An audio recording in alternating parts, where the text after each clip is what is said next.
Meeting of the House Standing Committee on Banking and Insurance. We got three bills to consider this morning. Don't see any guests in the room that need to be recognized. So at this time, Madam Clerk, if you would please call the roll. Representative Bentley, Yes, here in the room. Representative Fisher, Representative Flannery,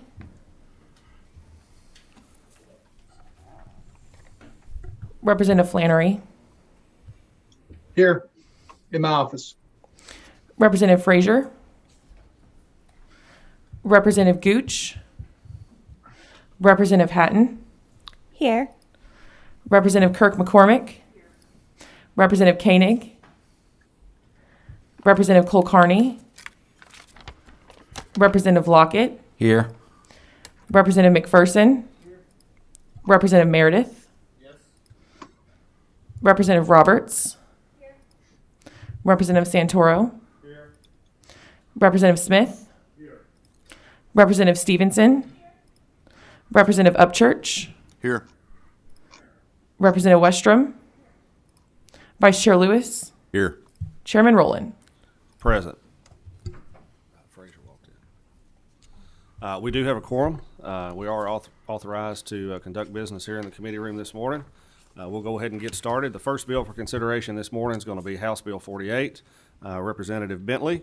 Representative Bentley, the floor is yours. When you're ready, introduce yourself and please proceed. Thank you, Mr. Chairman, and thank you, committee, for having me. I have one guest on Zoom, is President Joel Thornsberry, President of the KPHA. I think he's on there. Y'all have? Good morning. Yes, sir, I'm here. Okay. So I'll start. Chairman Rowan, House Bill 48 is an important piece of legislation to ensure that citizens of the Commonwealth have access to pharmacist services that can improve health outcomes and lower health care costs. Each individual in the state of Kentucky is within 6 miles of a pharmacist. Pharmacists are highly trained healthcare providers, but unfortunately in Kentucky they're not compensated for many services they provide. Unlike other healthcare providers who get paid for delivering services, currently there is no mechanism for pharmacists to submit claims and receive reimbursement for providing the same care for which other providers are paid. This is due to decades-long separation of pharmacy benefits, like being paid just for the medication, from medical benefits which pay for services such as healthcare provider visits or a rapid flu test or smoking cessation counseling, to name a few. Pharmacists are under their current scope of practice in Kentucky to provide many of these services, yet are not able to bill for them. Under House Bill 48, insurers and health plans will not be able to deny reimbursement to a pharmacist for providing a service or procedure within the pharmacist's scope of practice if that same service or procedure is covered by the plan which provided by a physician, advanced practice nurse, or a physician assistant. Motion on the bill. Representative Bentley, I got a motion and a second on the bill. I do have questions. You're welcome to proceed, or we can move forward with the questions. I just got 2 sentences. Okay. House Bill 48 is not an expansion of pharmacist's scope of practice. It establishes a claim submission process that ensures pharmacists are reimbursed for the same services for which care providers are reimbursed. Health insurers could reimburse a pharmacist just as they reimburse other non-physician providers. As written, this bill applies to commercial insurance plans only, and it does not mandate Medicaid to pay for pharmacist services. Thank you, Mr. Chairman.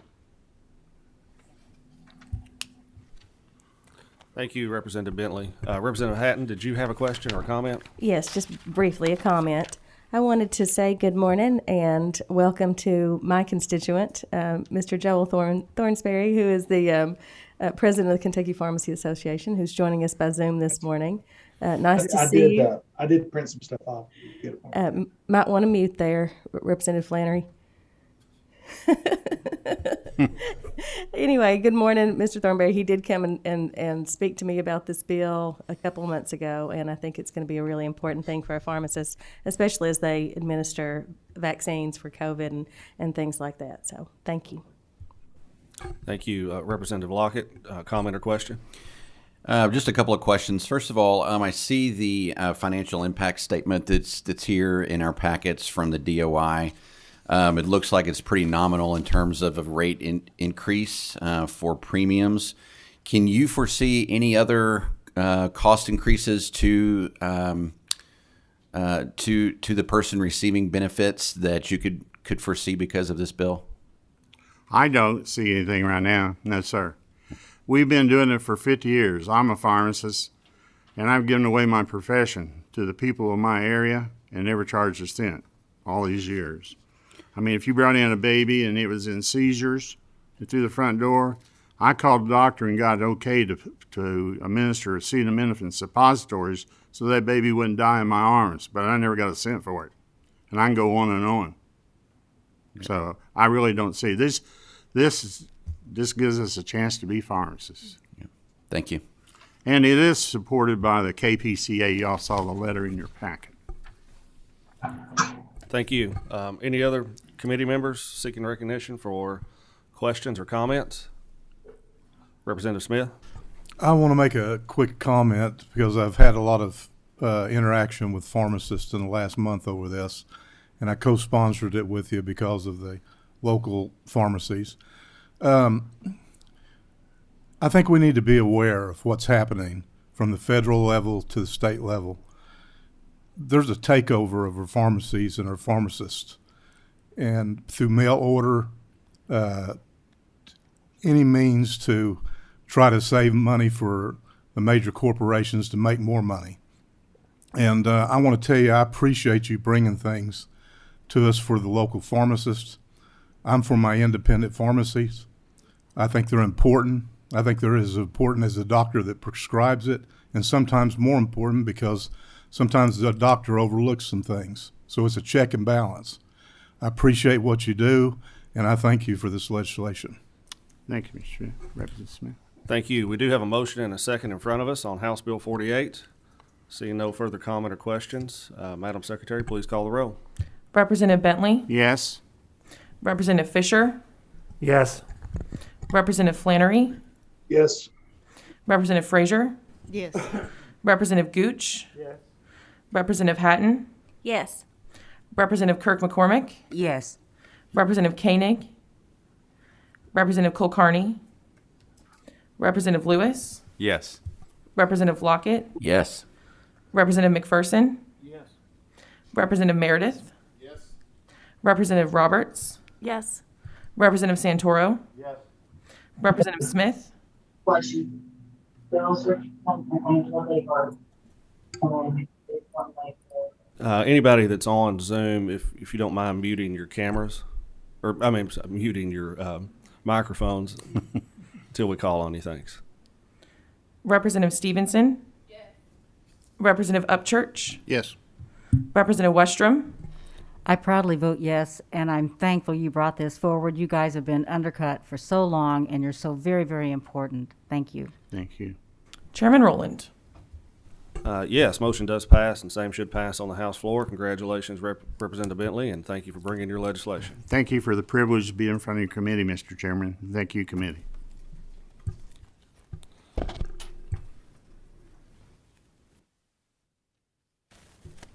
All right, we're going to next take up House Bill 509, and I'm going to go down to the table and turn over the chair to Vice Chair Lewis.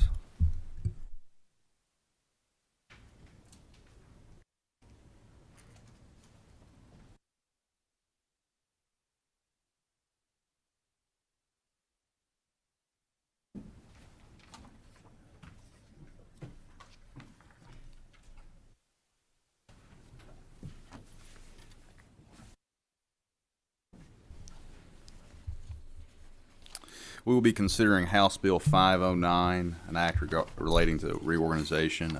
Chairman, please introduce yourself and any guests you may have. Please proceed. Thank you, Mr. Chairman, members of the committee, Representative Bart Rowland, House District 21, here this morning on behalf of the Department of Insurance and the Public Protection Cabinet to present to you House Bill 509. It's an act relating to reorganization of the Department of Insurance. And we have on Zoom with us today, I believe, both Commissioner Clark and Deputy Commissioner DJ Wasson. I would let them introduce themselves and let them do most of the explaining on the bill. So, ladies, when you are ready. Well, thank you, Mr. Chairman and members of the committee. I appreciate your all's attention on this bill. It is I know it's expressions used a lot. It's a simple bill, but it really is.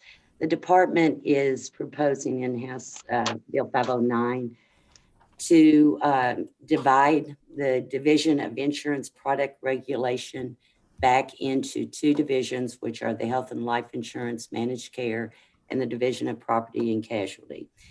And then the second aspect of this, we want to just change the title of the Division of Agent Licensing to Division of Licensing. And our reasoning for this is there is no other state or jurisdiction in the country that has that same organizational setup where P&C and Health and Life are all combined into one huge, massive division.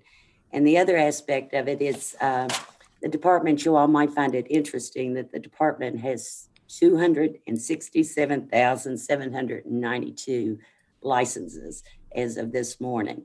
And they're in 18 categories. And the agent licensing is only one of those 18 categories. So we want to change that name to Division of Licensing to make it clear for those who are trying to do business in the state. So those are the two aspects of this bill, and if there's any questions, I would be happy to answer them.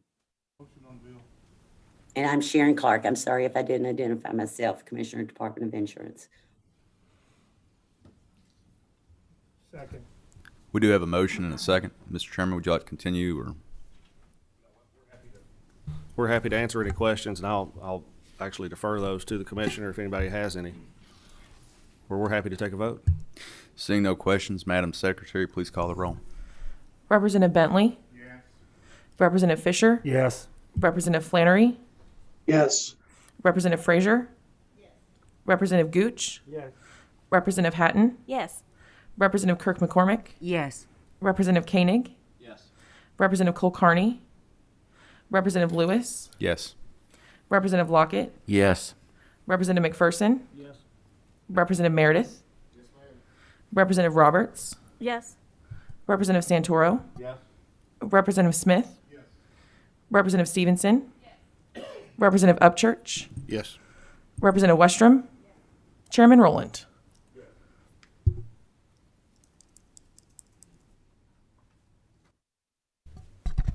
Having received the majority of votes, bill expression of opinion that the same should pass the floor.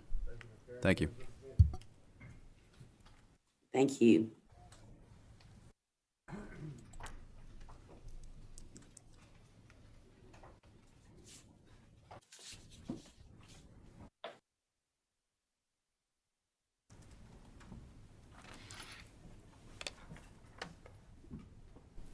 All right, the final bill up for consideration this morning is House Bill 259, Representative Meredith. When you're ready, introduce yourself and any presenters that you have for your side of the topic this morning, Representative. Thank you, Mr. Chairman, members of the committee. Appreciate the opportunity to be in front of you, Representative Michael Meredith, representing the 19th House District. With me, testifying virtually via Zoom is Austin Clancy. I'll let him identify himself real quick. Good morning. Hi, I'm Austin Clancy. I'm Vice President and Director of Government Relations for OneMain Financial and the current President of the Kentucky Financial Services Association.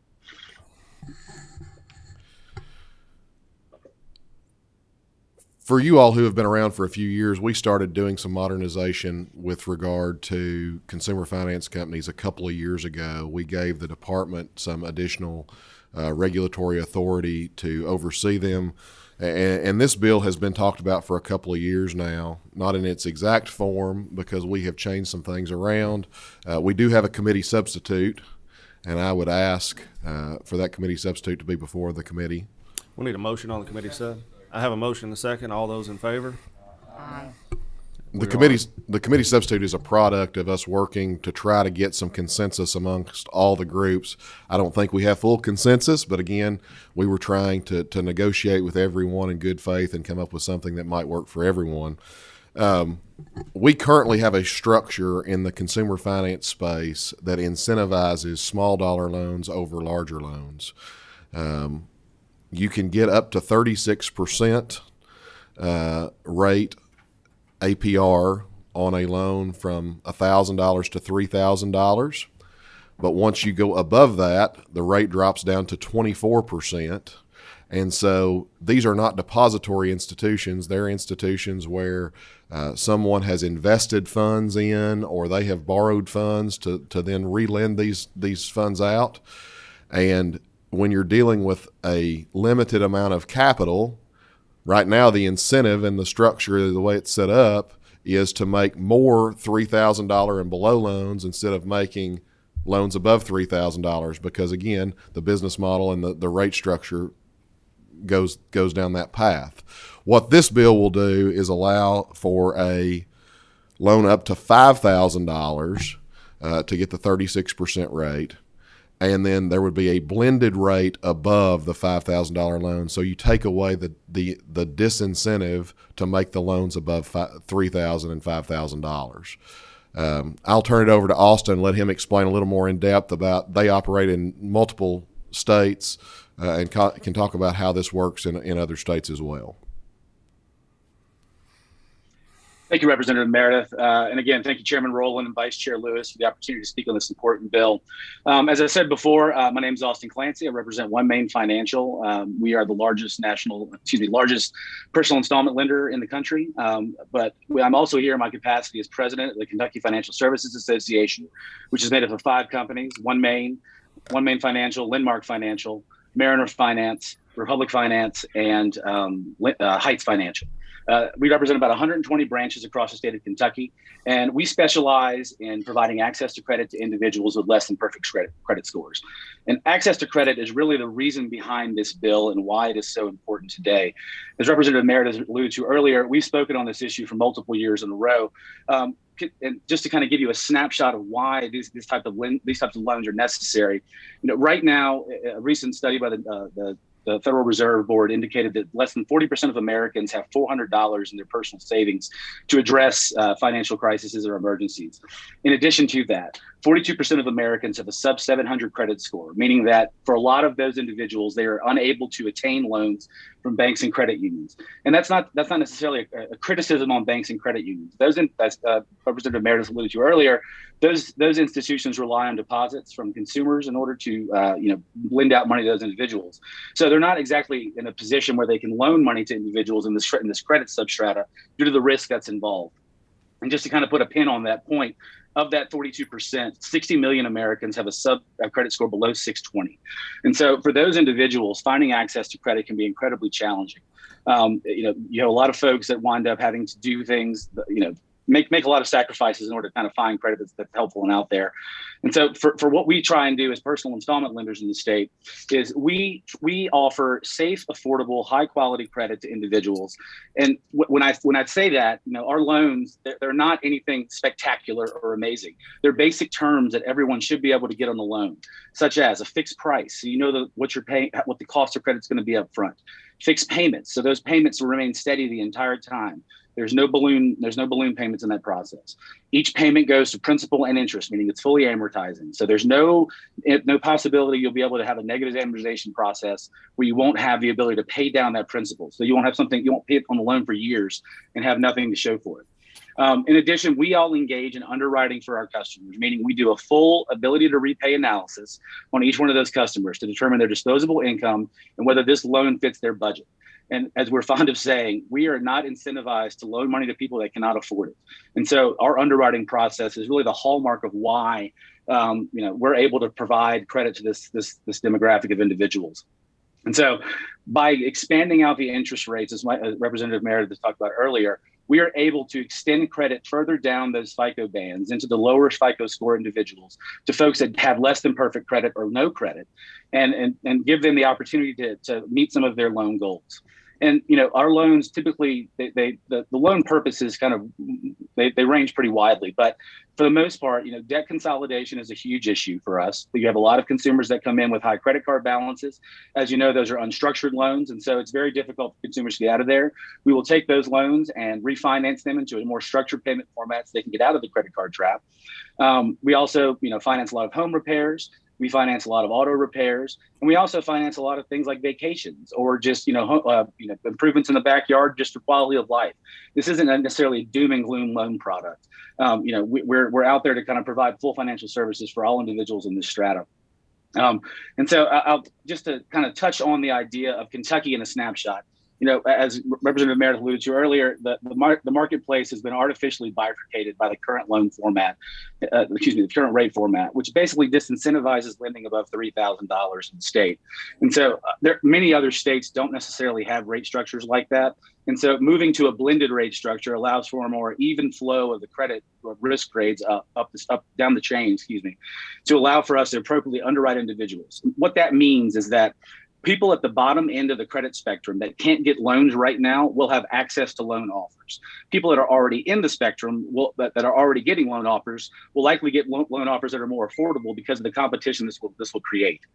And so, just again, for Kentucky as a snapshot, the New York Fed released a study in 2019 which rated American counties in terms of their whether they're credit at risk or credit insecure, meaning that individuals have the ability to go out in their communities to go find access to credit and get it at the amounts that they need, at the prices they could afford, and a payment they could afford. And from that study, what was discovered was that 61 counties in Kentucky are rated as credit at risk or credit insecure, meaning that consumers in those counties don't have access to loans in the space that we're talking about here. And so it's our belief that by modernizing the rate structure in the state, we will expand that access to credit out to individuals who have no ability to get it right now. And the other portion of this is that what this will also do from an economic development standpoint is this will allow lenders in the space to, this rising tide raises all ships, as they like to say. And, lenders in this space, all lenders under this chapter will be able to benefit from this loan structure. So the smaller mom and pops can make larger loans and compete with larger companies. And so I think that's a very important aspect of this.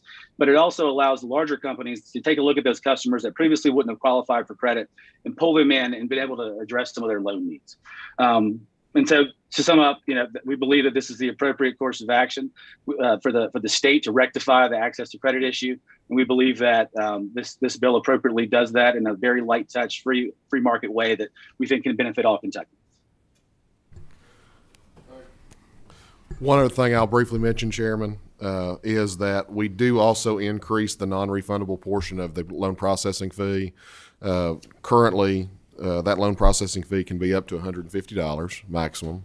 We don't change the maximum fee. We do add $25 to the non-refundable portion when there's a prepayment or something is paid off early. That was a request that was sent to us by some of the smaller dollar lenders in the process of working through some of these things. Thank you, Representative Meredith. We do have a couple of folks also signed up to speak in opposition to the bill. Do you want to take questions now, or do you want to let the whole conversation happen and then come back and do questions at the end? Let's let everybody talk, and then we'll come back and do questions at the end, is what I would say. All right, sounds good. So in the room signed up to speak in person is Dustin Miller, Executive Director, Kentucky Consumer Finance Association. Dustin, if you want to go ahead and come forward. And then we also have Commissioner Vice remotely, and we'll get to him after Dustin's finished.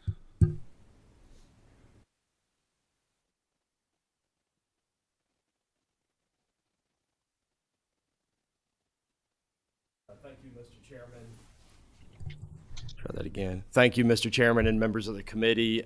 This is a sort of very odd situation to be sitting here amongst a friend, not only to me personally, but to our industry. Representative Meredith has really been somebody who, over the years understands our industry and I think has provided good insight to you all and to us as we've gone about working with our industry. So it's, I guess, apt for masks in 2021 and 2020 that I would be here and in a bill, against a bill that affects our industry that I wouldn't be supporting. But he has worked really hard, and I do want to say there's been a lot of negotiation. I don't know, 3, 4, 5 phone calls, and so he's been very open, and I want to express our appreciation for that and for that opportunity to share that with him as we talk about it. I wish this was something that we could support. Our members had multiple conversations. Let me back up. I'm Dustin Miller, Executive Director of the Kentucky Consumer Finance Association. We've been created in 1933, representing installment lenders. We have about 40 members that cover about 200, just under 200 storefronts across the state. So the mom and pop lenders that you heard about are independents. As you heard, those are generally our members, 3 or 4 locations at most. And, generally live in the communities that they lend in. So to the bill, the proposal has been put before you. My members really wrestled with this because we do see the need out there to look at the rate structure constantly and make sure that it makes sense. Whenever we look at this proposal that was brought to us, we have concerns about loans at the sort of higher end of the spectrum for our customers, because you do see a lot of consolidation, which I think Mr. Clancy discussed. When you see that consolidation at that higher end, what this bill is going to do is really add a significant rate to those loans at that higher end. And those loans generally have really long, 3 to 5 year type time frames on them in terms of the things. So you're wrapping somebody up in these consolidation loans for a long time. We agree that our product is better than a lot out there. It has a beginning and end, all of the features that you heard before. I guess our concern is the bill does add significant amount of rate at the top into that structure. And the reason that I think the biggest portion of that, why it's been the biggest issue for my members, has been the blended rate structure. So in 2014, the rate structure was changed, and we'd had a blend prior to that. And the legislature, we worked with them and Commissioner Vice to change the rate structure at that time, move the 36% band that we have today from 1,000 up to 3,000 to remove a second tier and to create the 24% above. So it is bifurcated the way it is now. We did that. Really, it was about kind of 3 things. And one was about the customer. And it may sound funny, I know we're lenders and we like to make money just like anybody else, but we do care about the customers that we serve because we live in their communities and they're people that we do business with over a long time. And so when we look at this proposal, you're talking about taking a rate, I'll use $10,000 as a loan, for example. Today, that's at 24%. Simple for the customer to sort of understand where that rate is. And this bill would take that kind of base rate to 28%, a 4% increase. And that's not necessarily problematic. I can understand what Mr. Clancy's talking about in terms of making sure you have the ability to lend into other stratas and offer credit to more people. If you get more rate, it gives you more ability to do that to a certain extent. But you can also get the customer upside down. And that's where the blended rate really gives us concern, because you blend that portion at the 36%. So on a $10,000 loan under this proposal, half of it would be at 36%, and half of it would be essentially half of it. The other half would be at 28%. So when you put those together, it's 32%. So in this bill, that's a 33% increase in terms of the rate you have on that $10,000 loan. And I think that that is a lot of rate for consumers. And I think the second reason that gives us pause is how consumers understand that and why we moved away from sort of the blended rate. So I use 10,000. I'm not strong at math. I'll be the first one to admit it. I use 10,000 because it's a simple number, right? 5,000, 5,000. Well, what do you think the rate would be for a customer on a $7,750 loan and 33 cents? I'll tell you, I can't do the math that fast. I'd need a calculator to sit down and extrapolate it. So I think for the customer, the blended rate gives some concern about them knowing exactly what those terms are. Great part about our product is it's simple. Right? You know how many payments you got to make, you know what the rate is, and here's your payment, and off you go. It's very simple, straightforward. There's not things that kind of got you in there. So we think that's confusing to the customer. And then I'll just go back. When we worked with the legislature, I was fortunate to represent the industry back then. I've worked with a lot of you for many years. Commissioner Vice was here then. We came to the legislature and agreed to make the rate structure change away from a blend to the structure that we have today. We think it served well. I think our members don't see lack of loans or lack ability in terms of their outstandings. We think that's been positive. So we feel like we made that deal and just feel really kind of bad about going back on a structure that we agreed to in the past. And so that's sort of where we're coming from on this. Again, it's out of much respect for Representative Meredith. I don't like being here today to talk about his bill. He is a friend and has been a friend to our industry. But those are sort of our concerns. It really is around that blended piece, I think, more than anything. And I think the blend causes the kind of second issue, which is the higher end of the rate. But thank you, Mr. Chairman, again. Or I call you Mr. Chairman and Chairman because he's local government chair. But thank you all for having me, and be glad to answer any questions. Thank you, Dustin. We'll go ahead and hear from Commissioner Vice. Commissioner Vice, are you on remotely? I am. Hopefully everybody can hear me. All right, please introduce yourself and proceed. Good. Chairman Rowland and members of the committee, thank you for allowing me to testify today on House Bill 259. My name is Charles Vice, and I'm the Commissioner for the Department of Financial Institutions in Kentucky. As been discussed already, House Bill 259 is an industry bill that is sponsored by Representative Michael Meredith and is supported by part of the consumer loan industry. The department values our relationship with the consumer loan industry. The industry is an important part of the financial services industry in Kentucky and provides access to credit for residents seeking to finance the purchase of consumer goods and services. As of December 31st, 2020, the industry had $830 million in consumer loans outstanding to residents in Kentucky. Please keep in mind, though, that these numbers do not include figures for two companies that have not reported yet. So that number could be a little bit higher once we have the final numbers. Both the department and the industry have worked well with each other and have cooperated on several significant pieces of legislation that have already been discussed. During the 2019 legislative session, Representative Meredith sponsored House Bill 285, which completely modernized the consumer loan statute. The department and industry worked for over 4 years on this piece of legislation. The results of these efforts modernized the statute and aligned the supervisory sections relating to the consumer loan industry with other industries the department regulates. The bill also contains several benefits to the industry, while at the same time provided many consumer protection initiatives. In 2014, during the 2014 legislative session, the industry again worked with the department to amend the consumer loan statutes relating to interest rates on consumer loans. The bill in 2014 eliminated the blended rate concept and established a clear interest rate based on the amount borrowed. Furthermore, the bill lowered the interest rate for all loans with an initial balance of $3,000 or more. House Bill 259, though, attempts to reintroduce this blended rate concept for all loans with an original balance of $3,000 to $15,000, significantly increasing the annual percentage rate for all loans with original balance of $3,001 to $15,000. In addition, it provides various other changes to the statute. A similar bill was introduced in 2020 legislative session, and at that time, the department requested documentation from the industry to support the significant increase in interest rates.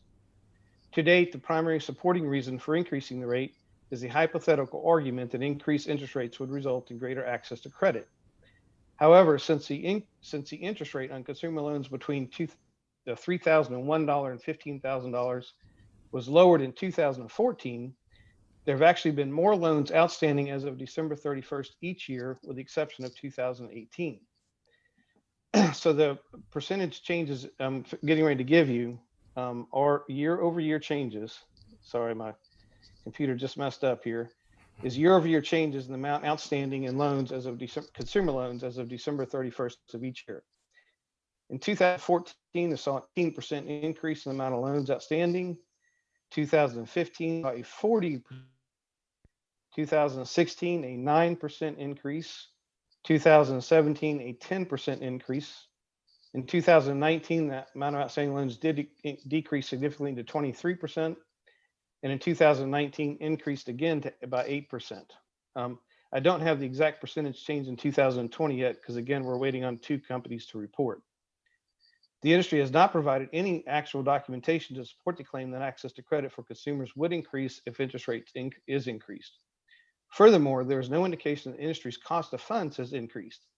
Since 2014, when interest rates allowed under the statutes were changed, the U.S. Treasury curve has remained relatively low, and we have been in a very low rate environment. And in fact, in 2020, the Treasury yield curve has declined even more dramatically, especially at the long end of the curve. While the Treasury curve represents a risk-free yield, it is an indicator that the industry's cost of funds has not significantly increased since 2014. House Bill 259 does reintroduce the blended interest rate concepts, which results in significant confusion to the customer. The APR, annual percentage rate, is very complicated to calculate under the blended rate concept. The APR will be substantially higher than 24% allowed under the current statute. And in actuality, the APR cannot be determined until after the terms of the loan are set, such as the loan amount and the length of the loan. House Bill 259 increases the annual percentage rate for all loans with an original principal sum between $3,001 and $15,000. So in conclusion, the department opposes House Bill 259 as currently proposed due to the following reasons: the negative impact to the consumer due to the blended interest rate, which results in a complicated APR calculation, and the higher interest rate that would be permitted on loans $3,001 to $15,000. The industry has provided no documentation to support the rate increase. This is particularly concerning as the interest rate environment since 2014 has been very low. Thank you for allowing me to testify this morning, and I'm willing to answer questions at this time. Thank you, Commissioner Vice. We always appreciate you making yourself available for committee. We do have one question so far from Representative McPherson. So you've got a blended rate here. Whenever these loans are paid back, is the lower interest rate paid back first, or is it all, or when you set the rate, does it just blend out? It blends out into an APR. Okay. So it's going to be the same rate once it drops below 3,000. Doesn't matter. It's not a. No, it's just blended out through the whole process of the loan. Okay. And to that point, Representative Meredith, one of the interesting things you've told me this week, being a loan officer at a community bank, is what's the APR for banks? Maximum APR is 36%, if I'm not mistaken, based on federal and state reg. Isn't that correct, Mr. Commissioner? Yes, there's a usury rate set in Kentucky, but banks do receive an exception from that. And I would have to go back and look right now. I don't know if an actual rate cap has been set for banks. But a bank issuing $1,000 or $3,000 loan could potentially have 36% APR. When you figure fees, interest rate, APR, and everything else, you could see something up in the 30%. Yes. Yes, that's correct. Representative Lockett. Can you tell me why, I guess, given the testimony of the two prior gentlemen, and seeing that this is a rate or a structure that was in place before that was changed and now wanting to go back to that, can you put it in layman's terms of basically what the purpose of the bill is? So I was here in 2014. I don't remember a lot of the issue in 14 when we changed that rate structure. That goes back too far for me, and I was not involved heavily in that process. However, what we really have in the state are, and you have two different associations who are represented here. You have the association represented by Mr. Miller. You have the association represented by Mr. Clancy. And it's really, they operate in a lot of different ways in two different marketplaces. The marketplace by statute for consumer finance companies is a marketplace from $1,000 up to $15,000 loans. Most of Mr. Miller's clients operate in the $3,000 and below category of lending. Many of Mr. Clancy's clients operate in the $3,000 plus category when they make those loans. I think their average loan for One Main Financial is $8,000. And so Mr. Miller's clients are generally, I think, getting the 36% rate on most of the loans that they make. If they so choose, yeah. I think just by the numbers, if you look at the vast number of the numbers, bulk of their loans are the $3,000 and below loans. They're getting the 36%. Mr. Clancy and the folks that he represents, again, are operating in a larger dollar space. And so they are hampered by the regulation that we have that has the bifurcated rate structure. And so it is to try to benefit them in a way that they can make sense of offering the loans at the larger dollars without losing or being incentivized to make the smaller loans. Because again, we have a rate structure that is bifurcated, 36% on anything $3,000 and below, 24% currently on anything above $3,000. And so if you're talking about having limited capital, which all of these companies do, some have larger capital reserves than others and those kinds of things. If you're making a business decision, would you make 3 loans at $3,000 where you could get 36% on them? Or would you make 1 loan at $9,000 where you could get 24% on it? That's what the bill does, is it addresses that issue. Representative Hatton. Thank you, Mr. Chairman. A question and then a comment. My question is for Mr. Miller. Is it fair to characterize this bill and the opposition there too, in that the smaller in-state owned lenders are in opposition to this bill and it's being pushed more by the multi-state larger lenders? So it's not inaccurate, but I have members maybe on the borders that operate in multiple states. So yeah, and I don't want. I'm sorry, mask on. I don't want to portray this as it's not an us versus them kind of thing. There's a lot of reasons that those folks, Mr. Clancy's organization was a member of ours in 2014 when we made the rate structure changes then, and for a lot of reasons, those 3 or 4 larger entities that those groups have gone a different way than we have. We have a long history in Kentucky. As I said, we've been in place since 1933. We have a long history of having a lot of independence and being somewhat protective of those independents and those locally owned folks here. I don't believe in protectionism and wouldn't ask you to do something just on that reason. I think it's what's best for the industry and the market. But I do think there is something to be said for that local lender who owns that, knows their customer down the street, owns that, rental property or wherever they've got their business, to kind of have that there. These folks like Austin's group, they have lots of storefronts too, and, have employees in the community also. So I think it's really about not so much that and much more for us about what the bill does and how it impacts, kind of our individual members and just how comfortable we are with that. And it's really around the blended rate. I mean, I could probably be for the bill as it is if the blended rate wasn't there. We just don't think it's just kind of an extra juice in the rate that we just don't think is necessary. Okay.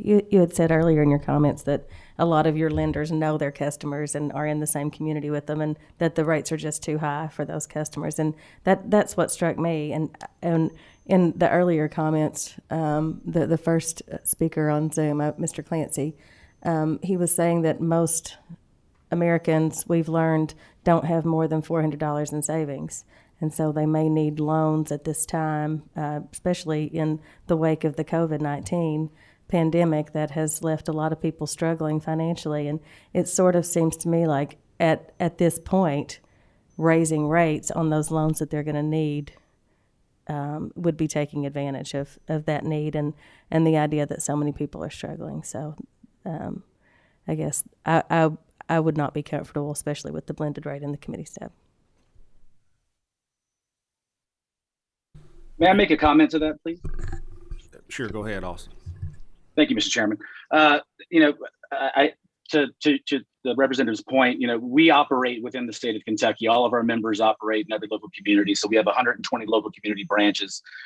We are operating in the communities with those people. We know our customers as well. This isn't a scenario where you don't stop, if just because you work for a larger company doesn't mean you stop talking to your neighbors. We work with our customers every day. And what we've seen throughout this COVID-19 pandemic is the notion that, the need for loans is still there. But what we're seeing in the industry out there in terms of what Commissioner Vice alluded to as far as cost of credit is we get our credit, our capital from banks and from other places. And what we're seeing is those types of credit boxes, let's just call them, are contracting. At the same time, the COVID-19 pandemic has created an environment where consumers are having a lapse of employment income. So they are becoming less suitable to be underwritten for some of these loans. And so you have a situation where you have where the credit is being contracted and the suitability of the consumer is being impacted. And so we specialize in this area because we have those relationships we have with our consumers. We're able to kind of overcome that to a certain extent, but that's very limited because of the rate structure that's in there. And, you know, I'll make another point just about the blended rate structure in general. We all operate using loan software that calculates these items prior to the customer actually signing the loan. At the loan closing, we go through the documentation with the customer that has to be adherent to the Truth in Lending Act, or TILA, where there is a full disclosure on the front of the page in big and large bold print in a specialized box that lays out the cost of credit and how much it's going to cost. So the notion that the consumer is having to figure out whether what the loan is going to cost is kind of a non sequitur, because we're disclosing that item at the onset of lending. For us, it's the notion of whenever we're underwriting these consumers, we are underwriting them to a point where they can afford it. So, and I think that's the other issue as far as access to credit goes. When we talk about the unaffordability of loans or the inability of these people to get loans, what this does is turn a no into a yes. And I think that is the key. That's a key point there. This isn't an issue of raising rates on loans consumers have. It's getting these consumers access to loans that they cannot be underwritten for right now under the current credit process. And then just with regard to the loan volumes in the state since 2014, I'd say in 2014 there was some a little bit of clawback from the Great Recession. And so those numbers, I believe, are kind of more indicative of that. However, I believe the full growth as far as what's reported to the commissioner isn't broken down as to the loan size. And so from our own portfolios, as we look inside there, we have stopped we don't make smaller loans, but we've made less loans outside of that $3,000 space to individuals that need it. And so I think that while there's definitely, I think the overwhelming desire for consumer transparency is very important. Blended rate structures allow for that and have been proven to do that in at least 18 to 20 other states where they're currently being in use. So I would say that if another state can do it, I believe that Kentucky lenders and Kentucky regulators can certainly do it as well. And I would just say this is a rate cap. That doesn't mean that that's what the rates are going to be on these loans. The market is still going to drive that. They can be lower rates based upon the creditworthiness of the borrower and the market that's going on. This is just dealing with the cap on those rates. Thank you. Any other member seeking recognition for a question or a comment? Vice Chair Lewis. Thank you, Representative, for bringing this bill, and thank you, Austin, for your testimony. Dustin, I consider you a friend. You hate to vote against your friends. I have one main in my district, and I've been through it, and I've seen people I see all the time. They're locals. It's providing jobs to a local community. As for the bill itself, I mean, we're talking on loans that people can't otherwise get. So it's kind of a moot point in my eyes. I mean, when we're talking about everything that went on through 2020 that's still going on, unemployment, people struggling to pay their bills, and we're talking debt consolidation, home repairs, auto repairs. This is a good bill. I encourage my fellow colleagues to vote for it. I will be today. Thank you.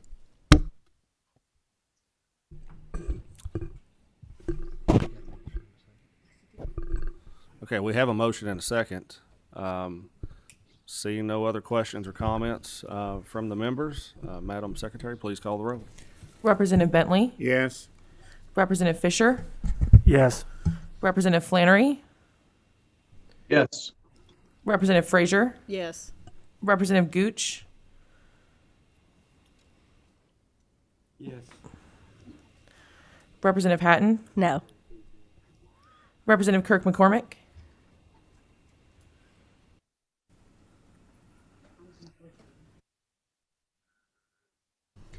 I'm going to vote yes, but I still think those interest rates are outrageous, and I hope I never have to use your loan program. I'm sorry. Representative Koenig? Yes. Representative Cole Carney? No. And are you voting from your annex office today? Yes. Representative Lewis? Yes. Representative Lockett? Yes. Representative McPherson? Yes. Representative Meredith? Yes. Representative Roberts? No. Representative Santoro? Yeah. Representative Smith? Explain my vote.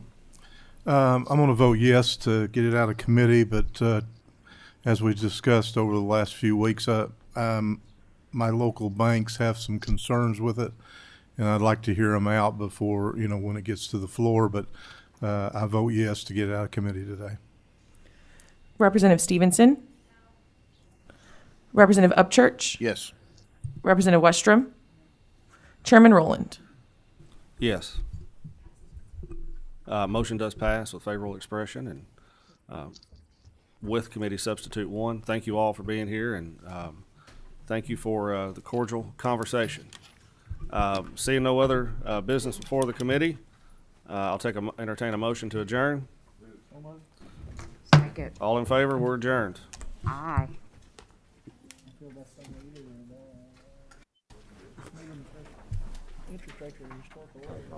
Yeah. I feel sorry for those people that get caught in that trap.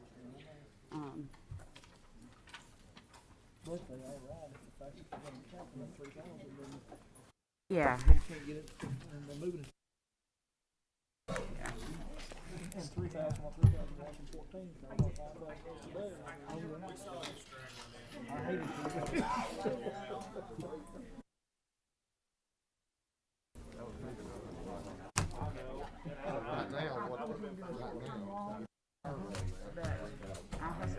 paid quickly.